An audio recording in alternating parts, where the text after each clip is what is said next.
اگر آپ کو کہا جائے کہ اپنا گھر چھوڑ دو، اپنی گلیاں چھوڑ دو، اپنے بچپن کی یادیں چھوڑ دو، صرف اس لیے کہ آپ سچ پر قائم رہیں، تو کیا آپ چھوڑ دیں گے؟ مکہ کی زمین تنگ ہو چکی تھی، مگر دور یثرب کی فضا میں ایک نئی صبح جنم لے رہی تھی۔ آئیے اس لمحے کی طرف چلتے ہیں جہاں اسلام نے صرف دعوت نہیں دی بلکہ ایک ریاست کی بنیاد رکھی۔ حج کے موسم میں یثرب سے چند افراد مکہ آئے۔ انہوں نے رسول اکرم صلی اللہ علیہ وسلم سے ملاقات کی، قرآن پاک سنا تو ان کے دل بدل گئے۔ یہ پہلی بیعت تھی۔ 6 افراد ایمان لائے۔ وہ واپس یثرب گئے اور پیغام پھیلایا۔ اگلے سال 12 افراد آئے۔ یہ بیعت عقبہ اولیٰ تھی۔ انہوں نے وعدہ کیا کہ شرک نہیں کریں گے، چوری نہیں کریں گے، زنا نہیں کریں گے، اولاد کو قتل نہیں کریں گے، جھوٹ نہیں بولیں گے۔ یہ صرف ایمان نہ تھا، یہ اخلاقی انقلاب تھا۔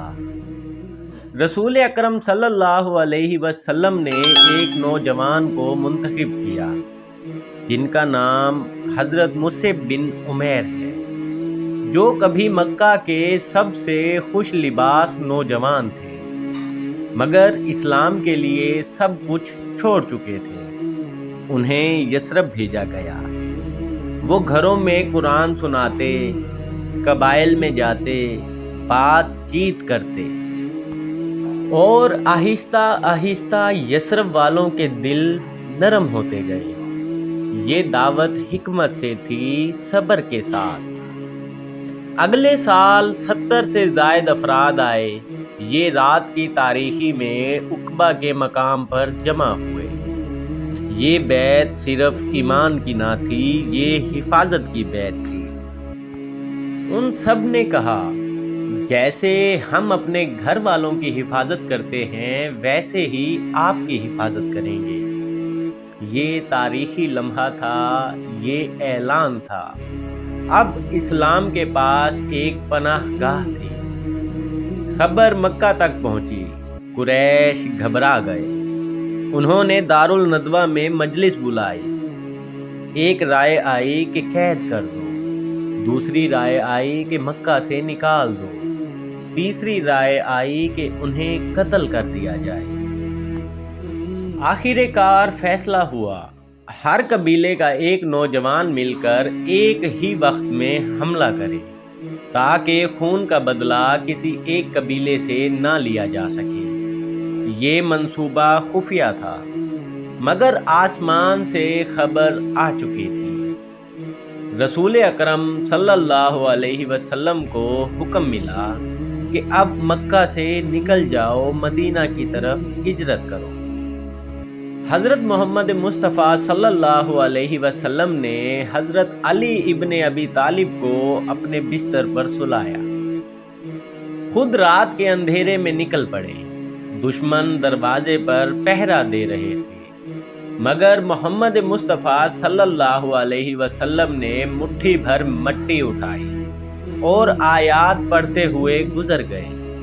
کسی کو خبر نہ ہوئی، یہ اللہ پاک کی طرف سے حفاظت تھی۔ آپ صلی اللہ علیہ وسلم اور حضرت ابو بکر صدیق رضی اللہ عنہ غار ثور کی طرف گئے۔ 3 دن وہاں قیام کیا۔ دشمن غار کے دہانے تک پہنچ گئے۔ حضرت ابو بکر صدیق رضی اللہ عنہ گھبرا گئے اور کہا کہ اگر انہوں نے نیچے دیکھ لیا تو وہ ہمیں دیکھ لیں گے۔ جواب آیا، لا تحزن ان اللہ معنا، اے ابو بکر غم نہ کرو، اللہ ہمارے ساتھ ہے۔ یہ ایمان کی معراج تھی۔ راستہ سیدھا نہ لیا گیا، ریگستان کے سنسان راستے اختیار کیے گئے اور ایک ماہر رہبر ساتھ لیا گیا۔ راستے میں ایک شخص سراقہ بن مالک نے آپ صلی اللہ علیہ وسلم کا تعاقب کیا۔ ان کا گھوڑا بار بار ریت میں دھنس گیا۔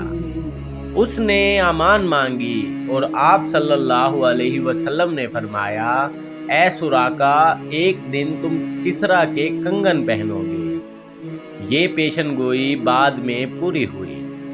یہ اعتماد تھا، یہ یقین تھا۔ اب مدینہ منتظر تھا۔ لوگ روز شہر سے باہر آتے۔ ایک دن خبر پھیل گئی، رسول اکرم صلی اللہ علیہ وسلم آ رہے ہیں۔ بچے بچیاں گاتے ہوئے نکلی، طلع البدر علینا۔ آنکھوں میں آنسو تھے، دلوں میں محبت تھی۔ یہ صرف استقبال نہ تھا، یہ تاریخ کی نئی شروعات تھی۔ سب سے پہلا کام کیا ہوا؟ مسجد کی تعمیر کی بنیاد رکھی گئی۔ مسجد نبوی یہ صرف عبادت گاہ نہ تھی، یہ عدالت تھی، یہ مدرسہ تھا، یہ ریاست کا مرکز تھا۔ اب یہاں سے نظام چلنا تھا۔ مہاجرین اپنا سب کچھ چھوڑ آئے تھے۔ انصار نے اپنے گھر کھول دیے۔ رسول اکرم صلی اللہ علیہ وسلم نے بھائی چارہ قائم کیا۔ ایک مہاجر ایک انصاری کا بھائی۔ یہ معاشرتی انقلاب تھا، یہ مساوات تھی، یہ عملی اخوت تھی۔ مدینہ میں مختلف قبائل تھے، مسلمان، یہودی، مشرک۔ رسول اکرم صلی اللہ علیہ وسلم نے ایک تحریری معاہدہ کیا۔ یہ تاریخ کا پہلا تحریری آئین تھا۔ سب کو مذہبی آزادی دی گئی، امن کی ضمانت دی گئی۔ یہ ریاست مدینہ کی بنیاد تھی۔ ہجرت فرار نہ تھی، یہ حکمت تھی، یہ نئی شروعات تھی۔ مکہ میں اسلام مظلوم تھا، مدینہ میں اسلام منظم ہوا۔ یہاں سے اسلام صرف عبادت نہ رہا بلکہ ایک نظام بن گیا۔ لیکن مدینہ کا سکون زیادہ دیر نہ رہا۔